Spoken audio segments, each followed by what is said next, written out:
We are so honored to be hosting Juneau Black, also known as Jocelyn, Cole, and Sharon Nagel, for the third book in their Shady Hollow series, Mirror Lake. And tonight we're co-hosting the event with the Whitefish Bay Library because they are, one, great partners to bookstores, and two, we're Sharon works. So with that said, I'd like to say hello to Scott Lenski, the librarian, who does. Hello. He's to say a few words. Yeah, my name is Scott Lenski. I'm the librarian at Whitefish Bay Public Library, and I just wanted to say hi. Thanks everyone for coming to this event. As you heard Daniel say, Sharon is one of the librarians at the library. So we're very proud to be part of this event. Really excited. We always love to support local authors, and hey, when they work at the same place you do, how can you not jump at the chance to want to support that? So really excited to be here, and thanks so much for having us, and thanks for coming. And now, an official introduction. Juneau Black is the pen name of former Boswell booksellers Jocelyn Cole and Sharon Nagel. They share a love of excellent bookshops, fine cheeses, and good murder in fictional form only. Though they are two separate people, if you ask them a question about their childhood, you're likely to get the same answer. This is unnerving for a number of reasons. I just want to mention that Jocelyn Cole is also the author of numerous novels of a romantic nature under the name Elizabeth Cole. And as I said, and we might talk a little about this later, whether you are interested in knights or demon hunters, she's got a romance for you. But tonight, it's all about the mystery. So welcome to Jocelyn and Sharon. We're going to say a few words about the book. Hi. Well, thank you everyone for coming tonight. I know you had to go such a long way from your couch to your other couch. So thank you very much for sharing a little bit of your night with us. And Sharon, do you maybe want to just open with a few words about what spurred this third book and kind of just the general setting before I read a few pages from it? What spurred the third book? Yeah. I was fully prepared to talk about the genesis of Shady Hollow. You could talk about that too. Those people that, so once upon a time, Jocelyn and I were both booksellers at Boswell. And on a particularly slow evening, we took the finger puppets in the children's department, and we gave them all names and occupations, like you do.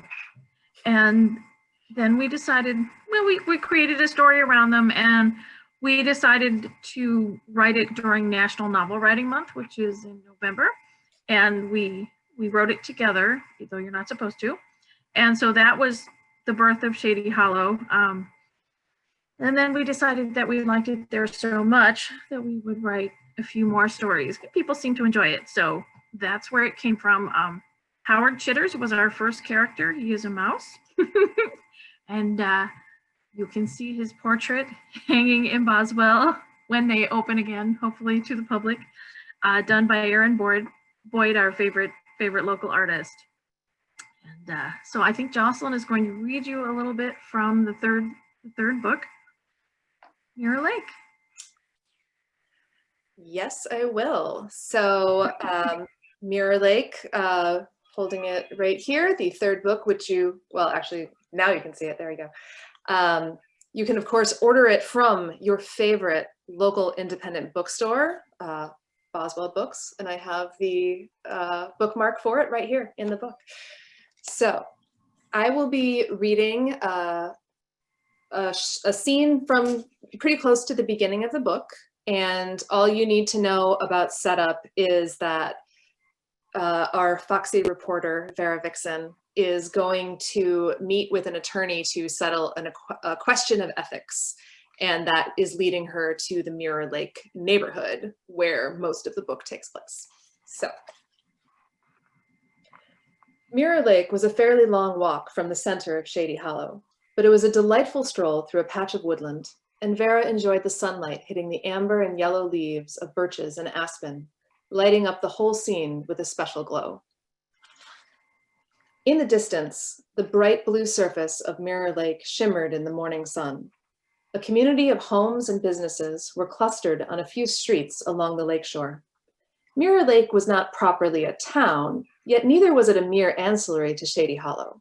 It had its own feeling, quiet, peaceful, and serene. Much of that was due to the lake itself. Larger than the mill pond in Shady Hollow, the spring-fed lake was a haven in the hot summer days, and in the winter, it became an icy playground. At all times, creatures fished in the waters, or boated, or strolled along the shoreline. Many rats called Mirror Lake home. Among them was Mr. Fallow. Vera walked up the pathway to the attorney's office, noting the bright blooms of chrysanthemum and the late roses climbing up the fence. It was difficult to believe that winter was on its way in a matter of weeks. Suddenly, someone emerged from Mr. Fallow's office, the bright red door swinging shut behind them. Vera recognized the figure of Edward Springfield, a rat of exceptionally polite disposition who always doffed his hat in the street and had a greeting for every creature. Except on that morning, when Mr. Springfield ignored Vera's friendly smile, seeming to stare past her blankly. Then he abruptly turned the opposite way down the street and hurried in the direction of the lake. How odd. Was it possible that Edward Springfield was irked by Orville's candidacy for police chief and was taking it out on Vera? It couldn't be. She didn't know Edward well, but she couldn't imagine him behaving in such a way. Putting the incident aside, Vera walked up to the door, which bore a discreet brass sign saying, Fallow Law Office, Walter Fallow, Esquire. She entered, calling out, Hello, good morning. Come in, a tenor voice responded. Vera followed the voice to find Mr. Fallow sitting behind a large walnut desk, sorting papers into tidy stacks. He was a sleek rat with dark gray fur, with just a few specks of silver on his muzzle. The black eyes were sharp, missing nothing. Few individuals could be so clearly seen as perfect in their professional roles, and Mr. Fallow was one of them. He was born to be a lawyer. Good morning. What brings you here today, Miss Vixen? This is a personal matter. Are you busy? I saw that Mr. Springfield was just leaving, but he was in quite a rush. Is he coming back? A frown drew down the rat's silvery whiskers. I doubt it. Evidently, I was not able to give him the news he was hoping to hear. Anyway, he'll be distracted today. Word has come that his mother has finally passed away. Rest her soul. He deliberately put aside the papers he was holding. But that is another matter. What can I do for you? Vera briefly explained her situation, concluding, Of course I want to help Orville with his campaign, and of course I want to do my job, but I don't see how I can do both. You can't, Mr. Fallow said, with the calm confidence of one who knew the law. It is a conflict of interest, as you have already seen. However, it is a temporary situation. After the election is over, you shouldn't have any difficulty with your usual duties. You've been covering the Shady Hollow police force for a few years now. But what do I tell my boss, BW? Mr. Fallow gave her a thin smile. You tell him that on the advice of counsel, you must refuse to cover or to contribute to any articles related to Orville's candidacy. I've told him that before, Vera said doubtfully. Ah, but now you'll have the important phrase, on the advice of counsel, before it. That helps a lot. I'll write up a letter for you to shove in Stone's face when he gets overeager. But what if he gets so mad he fires me? He'd be a fool to do that, Mr. Fallow said promptly. Everyone knows you're one of his best reporters. But just in case, I'll add a paragraph explaining that it would be actionable if you were to lose your job as a result of your ethical stance. No one wants to be on the receiving end of actionable. Vera felt calmer just hearing Mr. Fallow's plan. He stroked his whiskers as he leaned back in his chair, saying, Shouldn't take more than half an hour to write up. It's a fairly standard document. Just then, a terrified scream echoed through the air. Vera's fur stood on end, her tail poofing out in an instinctive reaction to the sound of a creature in peril.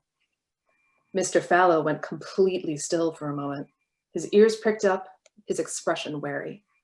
It came from the direction of the lake, he said in a low voice. A moment later, both of them were outside and running toward the lakeshore, intent on discovering who could have made such a sound. That way, Mr. Fallow said, pointing to a gracious house in front of them. It's the Springfield home. Other residents had heard the sound as well, for a small crowd had already converged on the building Mr. Fallow indicated. Outside, two creatures stood on the lawn about 10 steps away from each other, with the pathway to the porch exactly between them. Mr. Springfield was one of them, looking even more distraught than he had when Vera saw him not half an hour earlier. The other was a female rat wearing a fall coat, with a little traveling suitcase toppled near her hind paws. She was sobbing, but more in panic than sorrow. "What's the matter?" Mr. Fallow demanded when both he and Vera skidded to a halt on the front lawn. "Edward, what can possibly have happened since I saw you? And Dorothy, was that you who screamed?" Dorothy Springfield lifted her head from her paws, staring at Mr. Fallow with a wild look in her eyes. "Oh, you must help me. My husband is dead. He's been murdered." Mr. Fallow's mouth dropped open. The whole crowd shifted to look at a confused Edward Springfield, not 10 steps away, looking very much alive. And thus our mystery begins. Well, I just love this series, and I have read a bit from the comment sections in various places, and lots of other folks do as well. And people are particularly in love with Vera Vixen, the Vulpine reporter. Did you know that she was going to be at the center of the series when you started planning this? I think we had a sense that if she was not the main character, she was definitely one of the main characters. And as we wrote the first book, Shady Hollow, you know, she really did become our detective. And Lenore is very much her trusty sidekick who always helps her out. Orville is her love interest / frenemy when the investigations get sticky, but she really did become our main character, I think, just because we like her so much. Do you have more backstory that we don't know about Vera, or would you like to share some Vera tidbits like in your head that maybe hasn't been written into the story, and maybe will and maybe won't, who knows? Vera came to Shady Hollow from the big city, so she has a past that has yet to be told. At one point we may return to the city, and that's something to look forward to. Yes, I believe at one point you were talking about Shady in the City. Yes, just because I liked the title, but she does have a past, so we thought at one point we may go Shady in the City. And every detective should have a past or a drinking problem. And she doesn't seem to have a drinking problem, so she better have. She's very fond of coffee, let's be honest. She does like coffee, yes. She has a bit of a caffeine problem, but how could you not when Joe's mug is around, you know, which is, I do have to say, I'm glad they went there. I love the food. If this series ever takes off in a really big way, I expect a cookbook. So do you have some recipes in your head? I think so. I think we can have a whole section that's just the cookies. Yeah. Lots of pumpkin stuff. Yes, well, it's very seasonal. Joe has a big, if folks haven't read the whole series, Joe has a much bigger role in book 2, but it's really nice to see him in book 3. The big new character, I mean, there's several new characters.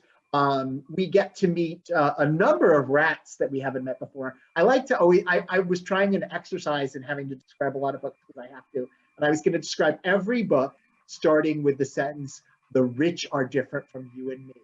And in this case, it would be, "They're rats." So tell me a little about the Springfield family. Their money, I believe, is in mining, would you say? Yes, they have a history in silver mining. So a wealthy family from way back.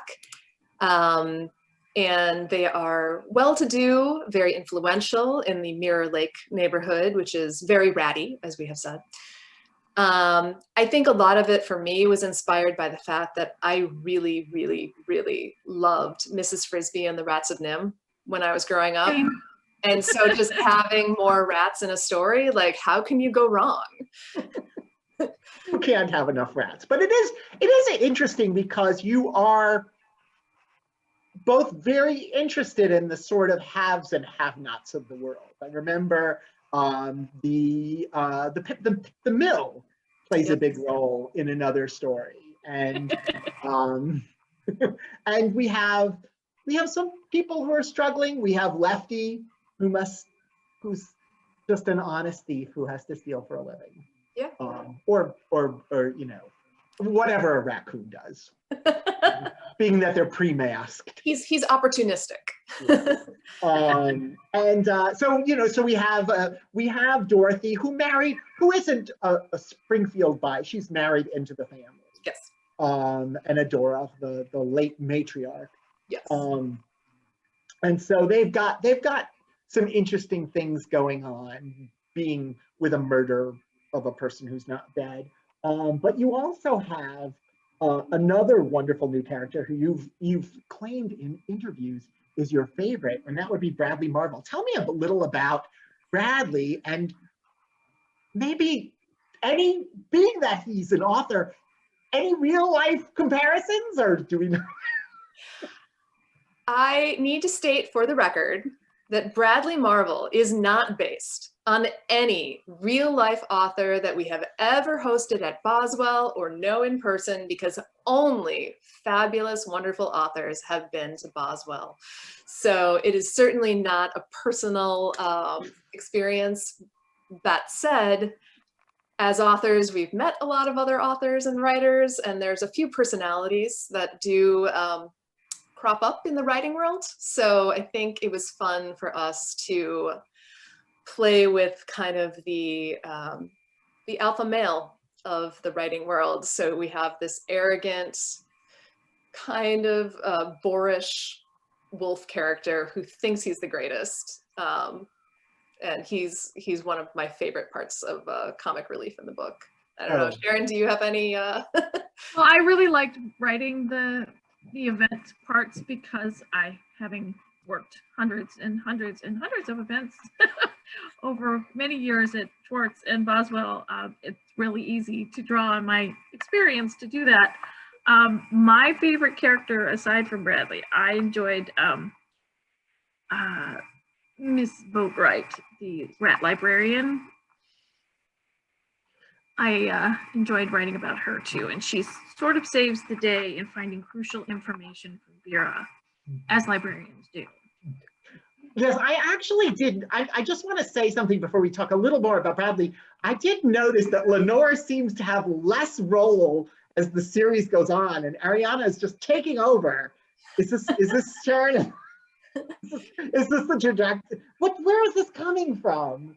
Arabella? It's a big part now. No, I just made her up. So it's just begun. She is a spectacular. No, she's not going to be Vera's new partner. No. Okay. No one could replace Lenore in our hearts. And actually, Sharon and I were just having a discussion about potential for Lenore's sister to show up in one of our future stories. So I think that there's definitely going to be a lot of Raven-centric action in. Oh, excellent. Well, never fear. I do appreciate that. I was saying, we were talking about that you have at the beginning of your book, the author's note, where you basically pre-ask people to stop saying, how could this animal do this? How could this bird do that?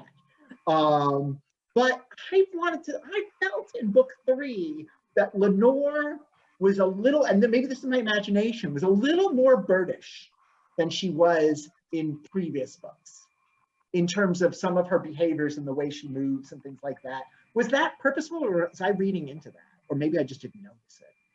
Maybe we're just becoming better storytellers. You know, do you actually, so that said, when you bring an animal into a story, are you writing like, how should one say, are you doing like some historical fiction writers do a lot of research and then write their story, take out some detail, and some writers say, I'm just gonna make it all up and then hope it's true. And obviously you have made much of it up. But like in terms of the animal behavior or characteristics, do you do any research? And it's fine if you don't. We don't expect you to, but it would be very interesting if you do. I, for one, don't do any research. Yeah, it's really just Dedicated. made up, and I think like we try to match the animal like the personalities. So like Gladys Honeysuckle, the gossip columnist, is a hummingbird, and she's always darting to and fro. She's always distracted by the next thing, and so in that sense, we like to think that that's how that animal would behave if you hired a hummingbird as a gossip columnist. Which I've been thinking about doing. You know, I think give it a shot.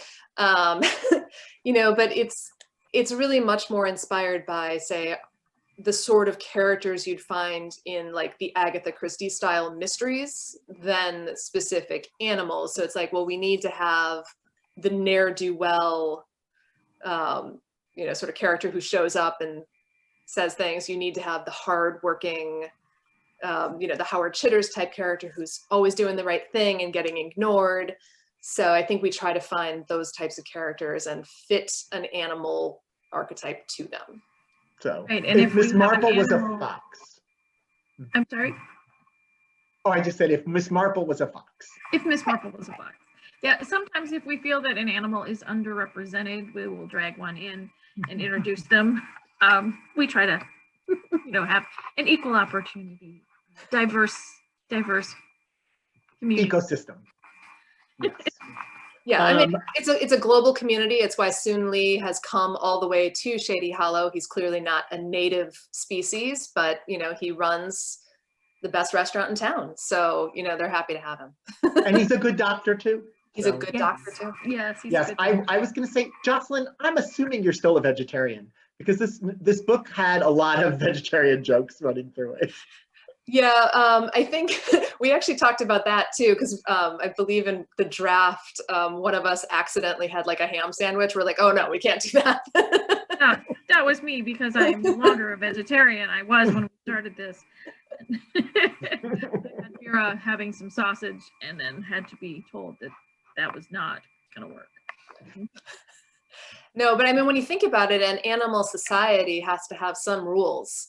So I think when we first started, you know, just having fun with the first novel, I think we just kind of were spitballing, and that was one of the things that came up, because when you think about it, you can't really have a functioning town if you're worried that your neighbor is going to eat you.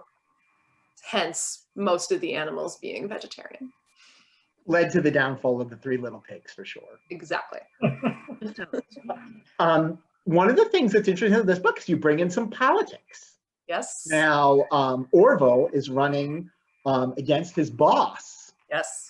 And Mead is not the best at what he does, but I can't say he puts up much of a fight. And so is this kind of wish fulfillment on your part? I think that like the class structure, we incorporate things that are real, that are happening in the real world. And I don't know if anyone's noticed, but there's been an election going on. So I think it was pretty natural for us to fit it into this story. So yeah, it was really more about having fun, and it is certainly a less contentious election than some. And who's to say that there won't be other elections or political issues in future books? But yeah, we just wanted to have fun with a very local election. And I think, you know, no spoilers, but we're pretty pleased with the way it ended up. Well, it's, you know, I don't think I'm giving it, I get to cozy, so he can't be too diabolical. No, he's more ineffectual. Yes, I suppose that's Yeah, right. and he's looking for full-time fishing, I think. Yes, that's Yeah. right. Yeah. Well, some politicians might be looking for full-time golfing, so who's to say? One of the other things that I really enjoy about the book is the relationship between Vera and Orville. So it is seemingly, what was your inspiration? I mean, I feel like it is something that happens in a lot of cozies and even non-cozies, but you know, different relationship than say if you had written a noir animal mystery. Any inspiration for that? I mean, you know, what you're like, some of the other references besides Agatha Christie that you've drawn on in some of the ideas you have? Well, Nancy Drew, she always had her Ned, and Vera is a career woman about town, and we wanted her to have a little romance in her life as well. Orville, way better choice than Ned Nickerson. I think we can all agree. Yeah. Yeah, and as you mentioned in the intro, I do also write romance under my Elizabeth Cole pen name. So I think it was pretty natural for me to kind of get a romance in there because I'm always looking to angle a romance into a story. You just want everyone to be in love, Jocelyn. I just want people to be happy. We want the happily ever after, which is, I never used to read romance until, maybe 4 years ago. And my perspective on life has changed, and I've been enjoying a great many romances like Jasmine Guillory. Mm. Well, there's been, there's a super resurgence in romance fiction that's been, it's more contemporary, it's more diverse, it's more inclusive, it's, definitely appealing to younger people, it gives women agency. And Jocelyn, do you feel like you're on you want to talk a little about your romances? Do you feel like you're on the? Yeah, they're very different. I write mostly historical romance set in either the Regency period, which is the Jane Austen sort of timeline, or medieval, because that's what I studied in college. And I also have a paranormal romance series for people who are also, like me, sad that Buffy ended. So that one has kitties, so I'm going to recommend that. That one has telepathic cats. So actually there's an animal tie-in to this. Crossover. Yeah. Those are excellent. But I just have a very short attention span. So I'm always like, if I get a new idea, I just have to write it. And then I sort of figure it out later how it's going to fit in. I'm interested in that, since you really do write so many different kinds of books. How do you tend to focus on one at a time, or do you pivot between books? Or I'd like to know this too. Like how does your brain work with that? I usually write like 2 to 3 romances in a year, in a good year, and then we've been aiming to have a mystery come out every other year, I think is what we've hit. I mean, obviously I'd love to have more of them, but most of my attention is in romance, just because as a genre, it's my bread and butter. So, that's where I've been building up my pen name for about 6 years now. So in other words, if I want to get more than one every 2 years, I got to get these to sell better, huh? That's right. So everyone buy 3. Hey, would you like to talk? This was my transition for you, talking about how the two of you write the mystery series. Yeah, Sharon, do you want to take this? Oh, how we write the mystery series? Well, it began, as I said earlier, with National Novel Writing Month. And we sort of kept the same plan where we, each one of us starts one day and writes, and then we email it to the other person, and the other person picks up where we left off. In the third, I think the second and third, we've gotten into having an actual outline. Jocelyn's more disciplined about that than I am. I just sort of throw things in there as they come to me. But I too found the outline to be really helpful. And so we send it back and forth. And surprisingly, it does sound pretty cohesive when we're done. Yeah, I think, because we really do try to trade off, and it's something like maybe 1,500 words or 2,000 words in a writing session for each of us, which isn't a huge amount. So Sharon would send me hers, I'd read it over before I started writing what I was going to write. So I think that helped a lot, like keeping the same tone and sort of figuring out like what was going to happen next without too much whiplash. Oh, I think it's so smooth. And I wanted to say that I just love as much as I enjoy it as mysteries, I just like the world and I love the turns of phrase. And I'm wondering, you're going back and forth, but if one of you writes something, you say, well, we should add, can you build on something that the other person did and say, oh, could we say this here, you know? Yeah, it's a multi-step process. So we do the drafting first, and that's just when Sharon and I trade off, you know, like you write, I write, you write, I write, you write, I write, and we do that until the draft is done. And then we drink a lot of coffee, and then I usually let it sit for a couple of weeks, and then I do an editing pass. And that, I think, is also the part where if we find like a really cool thing, or there was an idea that we were talking about that we didn't quite work in, that's the time that I can sort of see, oh, this is a scene where I can fit this thing in that we really wanted to talk about. So that's sort of in that second phase that we try to make it really cohesive and feel like a singular voice. And then it gets sent to another editor who is an outside observer who hasn't been looking at it the whole time. And then she is really good at catching the things. It's like, oh, actually, you know, here you described this character as doing this, and then over here you didn't. So she catches all of our mistakes. Continuity and things like that.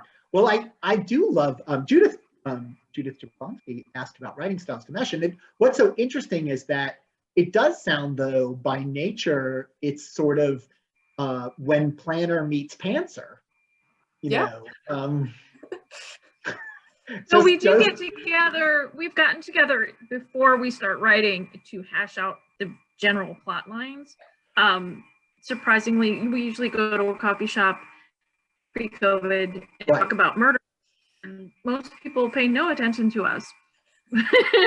So Sharon, sounds like you've been adapted, but Sharon, are you more likely to try to switch direction than Jocelyn out of the plan, or do you pretty much, when it's done, when you've got the plan, you stay to it?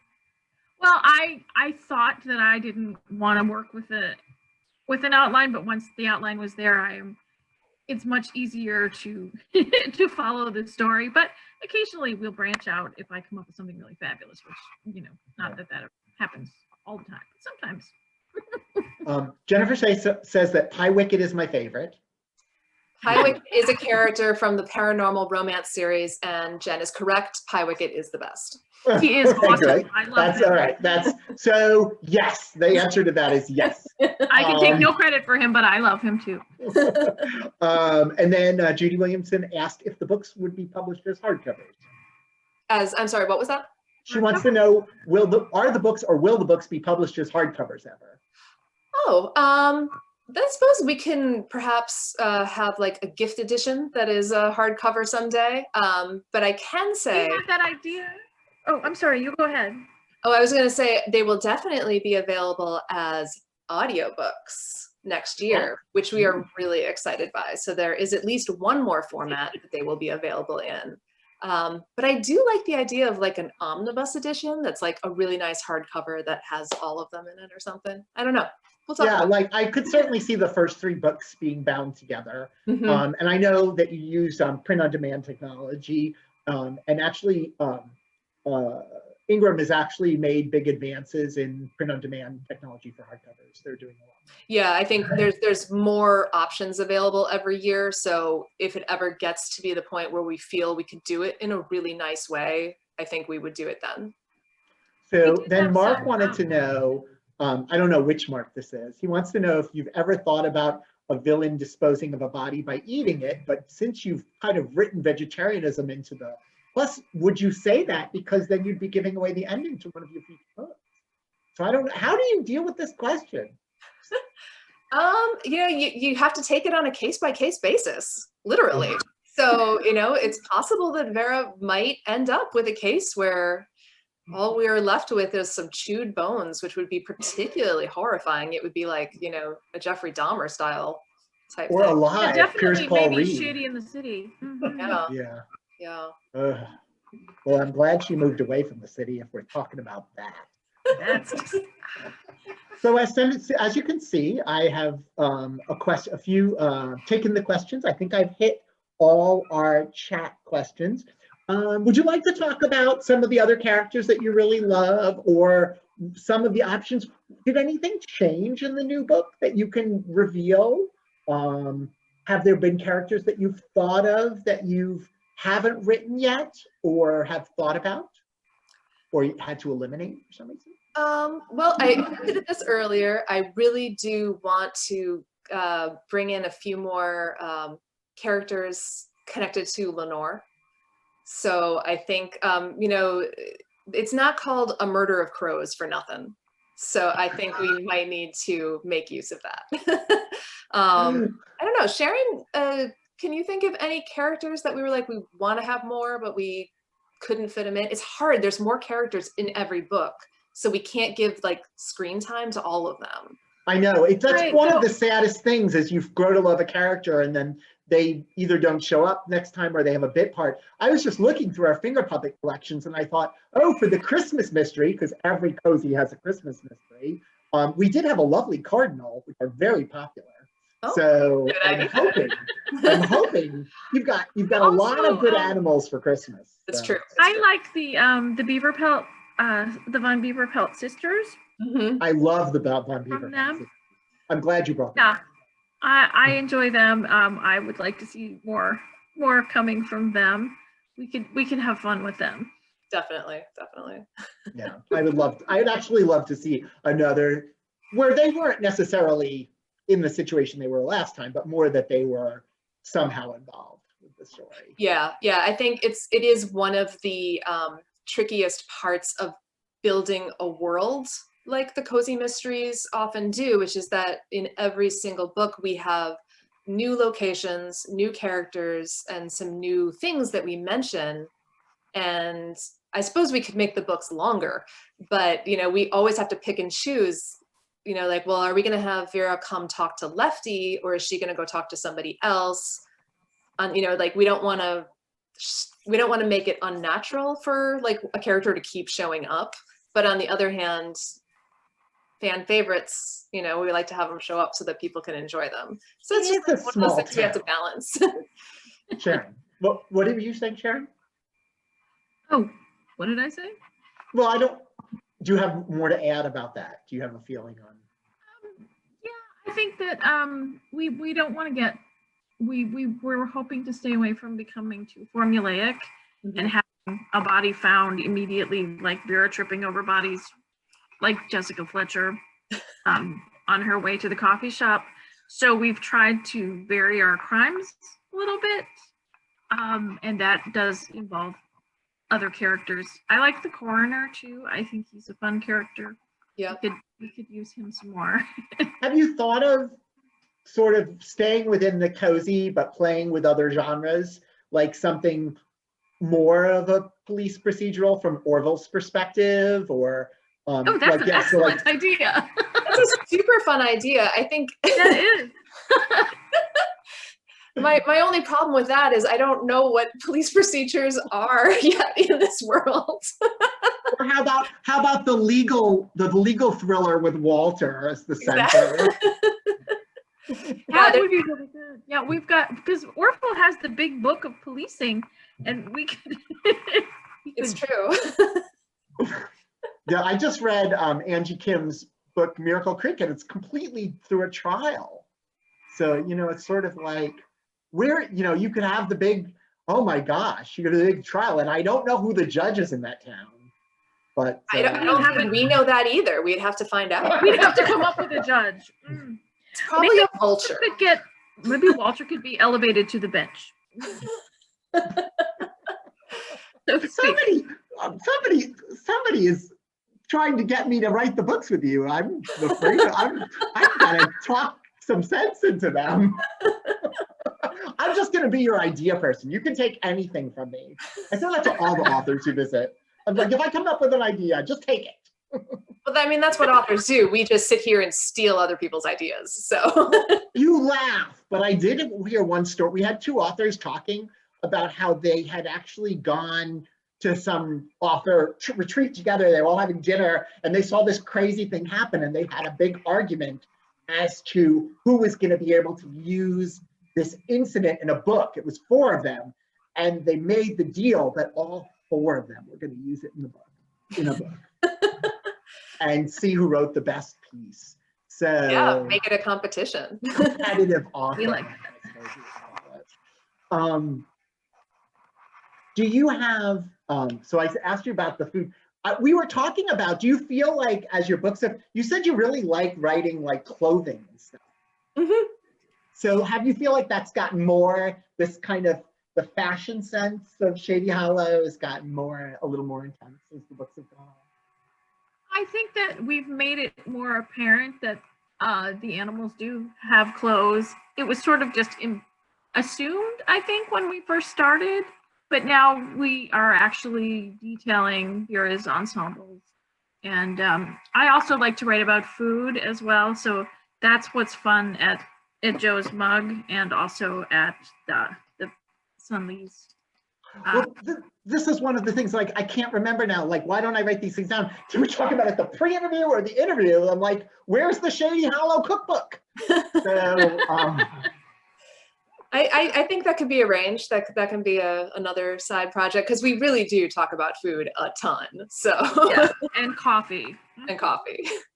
well, that's right. We can have a Collectivo blend or something like that. Oh, now you're talking. That is a local partnership I can get behind. So all I need is for this book to explode in popularity, and then we can have all these really great spin-off ideas. So, I'll tell Nick, your branding manager, all of them. Well, my branding manager, Nick, has said that all we need is like 100 more Daniels, and then we'll be golden, because like the Boswell sells so many. Yeah, well, it's hard. It really is hard not to. I mean, I really do. I read a decent amount of mysteries. I have to say, I read a lot when I was younger, and then I went through a phase of not reading so many, and now we just do a lot of mystery events, and we have so many wonderful local mystery writers like Nick Petrie and Kelsey Ray Dimberg and Erica Ruth Neubauer. Her, she wrote that spectacular. It's not a cozy, but it's definitely a historical. Yeah. Relative. Meta House. Yeah. Murder at the Mina House. I would definitely say if somebody like that, I would cross recommend, just because it's got that sort of young Vera Vixen, only she's a human for some reason. In 1920 Egypt, and like she's already written the next one. So, but anyway, they're just fun to read. So, and I just really enjoy these books. And like I said, I'm ready to write a pitch letter for you if you ever want to do a mailing. So, I'm at your mercy. I don't know. I think you're on Team Juneau. That is what we would say. Yeah, I mean, yeah, and they're cozy mysteries, I think, is like where you'd file them, but our intention is, as much as it is a mystery, it's also just to like have this really fun world that's pretty gentle and nice. And so even though there are murders, it's still like a really nice place to escape to. So I think that's kind of our goal when we write the books, is to have that kind of, when you read it, we want you to feel warm and cozy. So that's absolutely. It is virtual hot chocolate with marshmallows. Exactly. Talk a little about your inspiration of other. You mentioned Mrs. Frisbee. I mean, everybody knows Watership Down. I believe Watership Down. Did it make a reference? Wasn't there a Watership Down reference in this? Vera does read Watership Down in the book. Love it. Not giving anything away. When she's on the boat. Yeah. Any other books? It was funny because one of my other favorite books of the year is certainly not cozy, but it's from the perspective of an animal. It's called The Story of a Goat. And the rest of the world, it's called Hunachi, The Story of a Goat. It's an Indian novel about this goat who's in a poor family and goes through everything: heartbreak, love, political machinations. It got actually longlisted for the National Book Award for translated books, and it's just a terrific story. And like so different from your book, but and not anthropomorphic in any way. And yet the similarity is the animal you just have the complete and total sympathy with the animal in the whole story. So I would highly recommend it. Any other of your animal favorites? I was a big fan of the Redwall books growing up. I'd say even though it's a very different kind of setting, it's sort of that faux medieval woodland kind of thing. But I loved them when I was reading them. So I think that sort of also sits in my brain when I'm writing these books, because those are also a collection of animals who talk about food a lot. Well, and Watership Down is still one of my favorite books, and I think it holds up pretty well. I read it not too long ago, and it holds up pretty well. But just Jocelyn, to tell you, Redwall is still being read because a young man came into the library the other day and requested volume 9. I was excited that kids are still wonderful. Could you just repeat it again? I missed that. Oh, I just said that a child came into the library the other day and requested Redwall volume 9, and I was very happy that kids are still reading that. Oh yeah, the series continues. The series, the Brian Jakes. Yeah.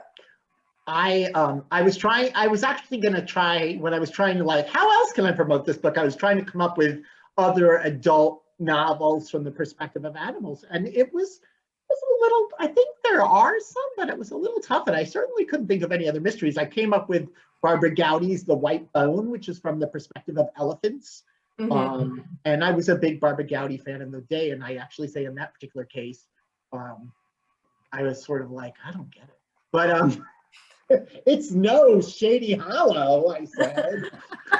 It is a little difficult to find comps when we're talking about it, because there's a lot of cozy mysteries that have an animal, like a sidekick almost, where it's like a cat who helps solve the crime, or a dog who like sniffs out the clues or whatever, but it's still a human world. It's still, you know, very much like people-centric.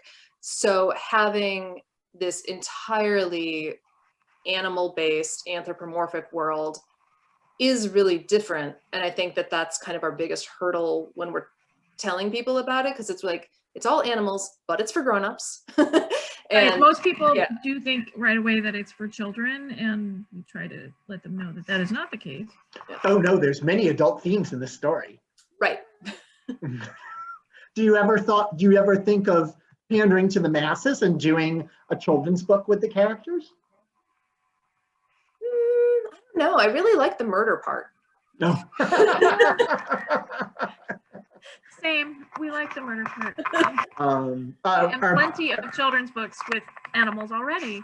There are our many. friend Rebecca said that she wanted to give a shout out for Wildwood, the kids series. Oh yeah, that's another good one. The Colin. He also wanted to know about whether you've thought about maybe a Shady Hollow coloring book for children to get them interested in the series for when they grow up. Or adults, because the adult coloring books are quite a big those are hot. Well, you're about 5 years off on that. Exactly. Jocelyn, but yeah, we should have done that with the first book. yeah. We do have some lovely illustrations from a certain local author that we could do something with in a perhaps the omnibus book that Jocelyn was talking about. I know there was some talk about the great Aaron Boyd doing the illustration, but you just did a spectacular job on the jackets of the book, and Mirror Lake is the equal of the first two. Talk a little about your cover process. There is a cover artist. He's an independent company now, but he used to work for the Big Five, and you can tell because he just is really, really good. So we work with James on each one, and he asks a lot of questions about tone. So he's, you know, like, what's the mood of the book? What do you want to evoke when people look at it? You know, so we have a lot of discussion where it's like, we want to make sure it doesn't look like a children's book, because we are aiming for this, you know, adult cozy mystery market. but we want to make it clear that it is animals because we don't want to trick anyone. So he balanced those things. And with each of the books, you can see in Mirror Lake, you know, he does this thing with light. He has these beautiful, the title font is just gorgeous. And he was aiming for a sort of retro look, which is why you get kind of these cute little curly cues on the borders of the book. So yeah, it's just kind of an old-fashioned looking style, and he's very careful to make sure that the books all look good together. So he kept the same. I love the way they look together. Yeah. Yeah. Oh, I mean, terrific, just terrific. Just Yeah, so, so if every person doing, you know, Jocelyn, you do the work with Nick and you do such a good job. And if every you know, contract published author did the quality of your product, the world, bookstores would be taking a lot more of them. So they just look terrific. So yeah, I mean, we do make a particular point, like we want the book to be mistaken for a book that is published by Simon & Schuster or Penguin. Like we want it to look as professional as possible. So we take a few extra steps and we spend a little bit more money to do it. Yeah. Either of you, before we go, do you have any other books you'd like to recommend? Any, you know, you're both book people. Anything in any genre, mystery, romance? I just got, and I left the book downstairs, unfortunately. I just picked up the Left-Handed Booksellers of London by Garth Nix. That's on my list. So delightful. I want everyone to read it because it is set in an alternate reality that is like the real world, but just a little bit different. There's a little bit of magic. And there is a secret society of booksellers who fight supernatural evil. And if that does not get you excited, I don't even know what you're doing here. That book is on my list. I'm very excited about that book. Yeah, but the one that I just recently finished that was so wonderful that most other people are talking about is Leave the World Behind by Rumaan Alam. So good. So very, very good. It is about a family staying at a house on Airbnb, and something happens in the world. Things, you're not sure what it is, but something catastrophic has happened. And the couple that owns the house, who is an older African-American couple, shows up on their doorstep and wants to be let in, and they don't know whether to trust these people. And they all end up being quarantined, so to speak, in this house while something quite horrific is happening in the world. And it's so good. It's on my, I have my copy on a pile. So I was going to say, if Jocelyn was still working, I bet both of you would have read it. Jason's big pick, which was Hench by Natalie Zena Walshatz. Do you know? It's on my list. Yeah. Yep. Jen hand sold it to me the other day when I was at Boswell. Yeah. There's just for everybody else, it's about a young woman who works for a temp agency that specializes in providing support staff for supervillains. So she starts out with a really terrible boss, but then she gets a really good boss. Imagine. And she realizes that, goes on this campaign that villains are actually cause a lot less damage to society than heroes. And it's an interesting, in addition to being like super comic book nerdy, it is also sort of an interesting investigation into the police industrial complex. So one didn't expect it to go there, but it does. So, with that said, I'm going to just put the link to purchase Mirror Lake back up one more time. Or don't forget, there are 2 other books in the series, Cold Clay and Shady Hollow. Those are wonderful books too. You don't have to read them in order, but you should read all 3. So with that said, Juneau, Black, the rest of you, continued success. Congratulations on book number 3. Thank you to the Whitefish Bay Library, continued working togetherness. And thanks all of you for coming. We wouldn't have a virtual series without you. So Yes, thank you everyone.